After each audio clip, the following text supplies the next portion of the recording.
എന്ത് വില വരും? പറഞ്ഞു കൊടുക്കടി അങ്ങോട്ട്.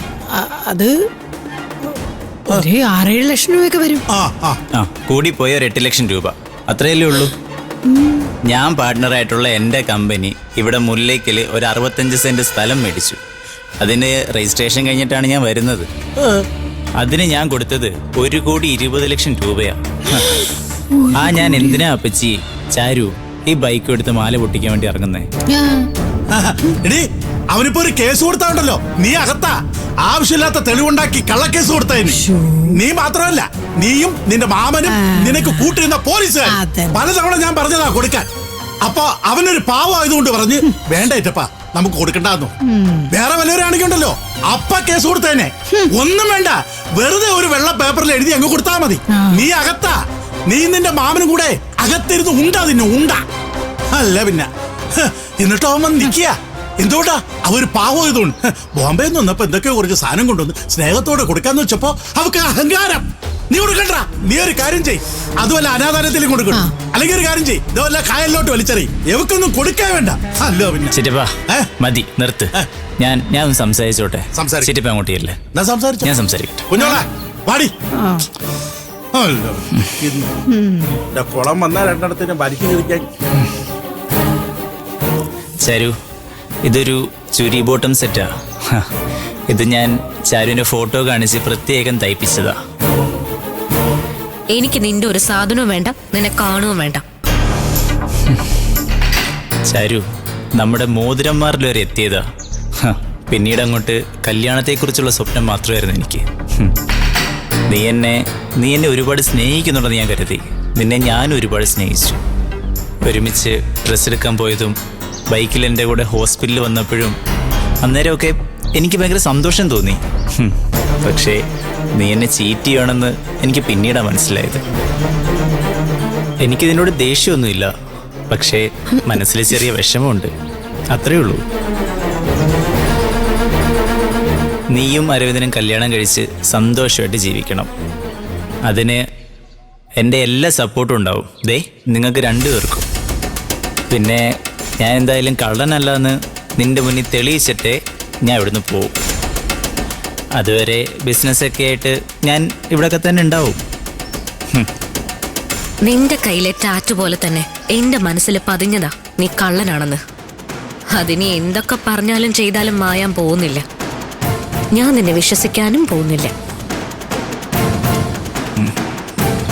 ഓക്കെ, ഇതാ ഈ ഡ്രസ്സേ ഞാൻ നിനക്ക് വേണ്ടി കൊണ്ടുവന്നതാ.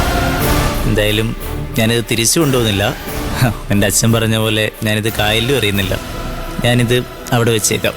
നിനക്ക് ഇഷ്ടമുണ്ടെങ്കിൽ എടുക്കാം, ഇല്ലെങ്കിൽ കത്തിച്ച് കളയുവോ കായലിലെറിയുവോ എന്ത് വേണമെങ്കിലും ചെയ്യാം. ശരി.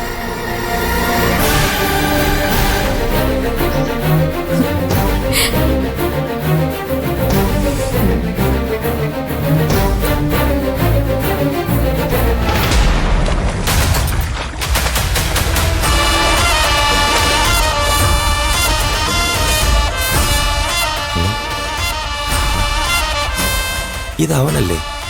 ഇവനെന്തിനാ ഇപ്പൊ ഇങ്ങോട്ട് വരുന്നത്? ബാല,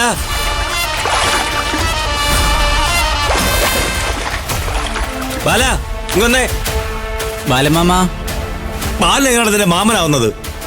അത് ഞാൻ മാഷിനെ ഒന്ന് കാണാൻ വന്നതാ. നീ എന്തിനാടാ മാഷിനെ കാണുന്നത്? ഞാനൊരു പ്രശ്നത്തിന് വന്നല്ല മാഷേ. പിന്നെ നീ എന്തിനാ വന്നത്? എനിക്ക് മാഷിനോട് 2 കാര്യങ്ങൾ സംസാരിക്കണ്ടായിരുന്നു.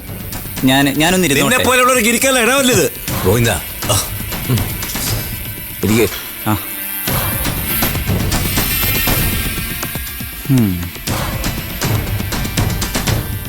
അരവിന്ദനുമായിട്ടുള്ള ചാരുവിൻ്റെ എൻഗേജ്മെന്റ് കഴിഞ്ഞ കാര്യം ഞാൻ അറിഞ്ഞു. മാഷേ, എൻ്റെ മോതിരന്മാരിൽ വരെ എത്തിയതാ. പക്ഷെ നടന്നില്ല, മുടക്കി.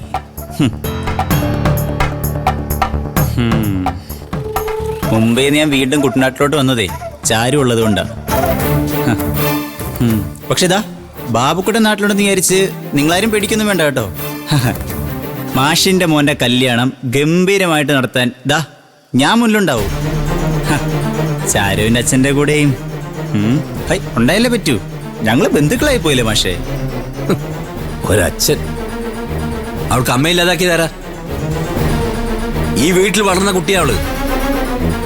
ഈ കല്യാണം നടത്താൻ അവളുടെ അച്ഛന്റെയോ മറ്റാരുടെയോ ആവശ്യമില്ല ഇവിടെ. മാഷിന്റെ മോനെ ഞാൻ ഓഫീസിൽ പോയി കണ്ടായിരുന്നു. പറഞ്ഞായിരുന്നോ? പറഞ്ഞിരുന്നു. ഈ കല്യാണം നീ നടത്തില്ല എന്നല്ലേ? അത് പറയാനല്ലേ നീ ഓഫീസിൽ പോയത്? അയ്യോ അതെ മാഷേ, ആ പറഞ്ഞതൊന്ന് മാറ്റി പറയാനാ ഞാനിപ്പോൾ ഇങ്ങോട്ട് വന്നത്. ആ പാവം കൊച്ചിന് ഞാനായിട്ട് വഴിയാതരാക്കത്തില്ല. ബോംബെന്നേ ഞാൻ എൻ്റെ ബിസിനസ് എല്ലാം കൊച്ചിയിലോട്ട് ഷിഫ്റ്റ് ചെയ്തു.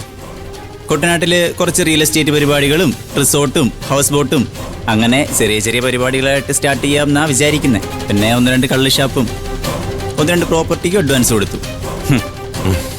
കുട്ടനാട്ടിൽ ഒരു ബിസിനസ് മാഗ്നറ്റ് ആവുക എന്നുള്ളതാണ് എൻ്റെ ഉദ്ദേശം. ഒന്നുമില്ലെങ്കിലും വെറും ഒരു മാലമോഷണ കേസിൽ എന്നെ അകത്താക്കിയ നാട്ടുകാരല്ലേ മാഷെ ഇവിടെ ഉള്ളത്. ഞാനൊന്ന് ജയിക്കട്ടെ മാഷേ. ഞാനൊരു പാവമല്ലേ? ആ അപ്പോ ഞാനിതൊക്കെ ഒന്ന് പറഞ്ഞിട്ട് പോകാൻ വേണ്ടിയിട്ടാ വന്നത്. ശ്ശോ, എന്തൊരു മഴയെ നാശം, ഇതൊന്നും മാറുന്നുമില്ല. ഇത് അവരാണല്ലോ.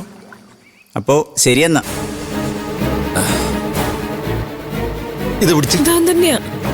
ദാ, നീ ഞാൻ ദാ, അമ്മാവാ ഇവനെ ഇവിടെ ഇറക്കി വിട്. അശ്വതിയുടെ 5 പവന്റെ മാല പൊട്ടിച്ചത് ഇവനല്ലേ? ഇറങ്ങി പോടാ വെളിയില്. അമ്മാവാ ഞാൻ പറയുന്നത് കേൾക്കുന്നില്ലേ? ഇറങ്ങി പോടാ. നിക്ക് ഒരു മിനിറ്റ്. ഈ 11/325 കാവുങ്കൽ രമേശക്കുറുപ്പ് സദാനന്ദക്കുറുപ്പ്, വാർഡ് 14. ആ അതെ അമരക്കരി പഞ്ചായത്തില് ഈ നമ്പറിലുള്ളത് ചേട്ടന്റെ പ്രോപ്പർട്ടി അല്ലേ? അതെ. ആ അഡ്വാൻസ് എത്ര വാങ്ങിയായിരുന്നു പ്രോപ്പർട്ടി ബിൽഡ് ചെയ്തിട്ട്? 8.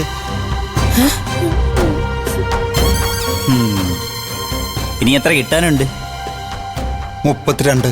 ആ മുന്നാധാരവും കീഴാധാരവും ഓഫീസിൽ എത്തിച്ചിട്ടില്ലല്ലോ? ഇല്ല, പകർപ്പായിട്ടില്ല. ആ. കോപ്പി എടുക്കുന്നതേ ഉള്ളൂ.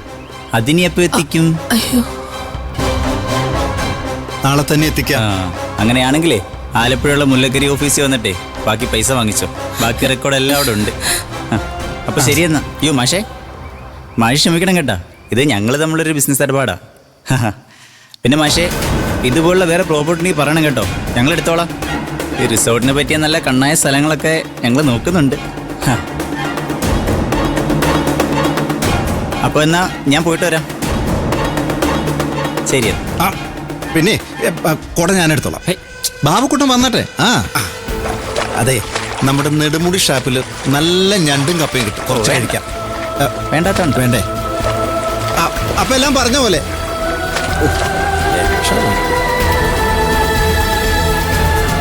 ദാ, ഓ ഇങ്ങ് വന്നേ. ഇങ്ങോട്ട് വരാൻ. ആ, ആ.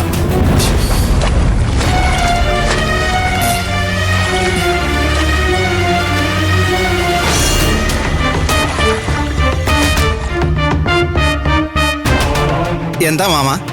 ബാക്കി ഇവിടുന്ന് കിട്ടുന്നതും കൂടി അവന്റെ ഓഫീസിൽ കൊണ്ടേ കൊടുക്കാനായിരിക്കും ഉദ്ദേശിക്കുന്നത്. കഷ്ടം. ഡാ, ഇത് എന്തൊക്കെയാണ് ഈ കേൾക്കുന്നത് നിന്നെ കുറിച്ച്? അപ്പച്ചി, അതെ, ഇനി വന്നേ, ഞാൻ പറയാം. ഇങ്ങ് വാ.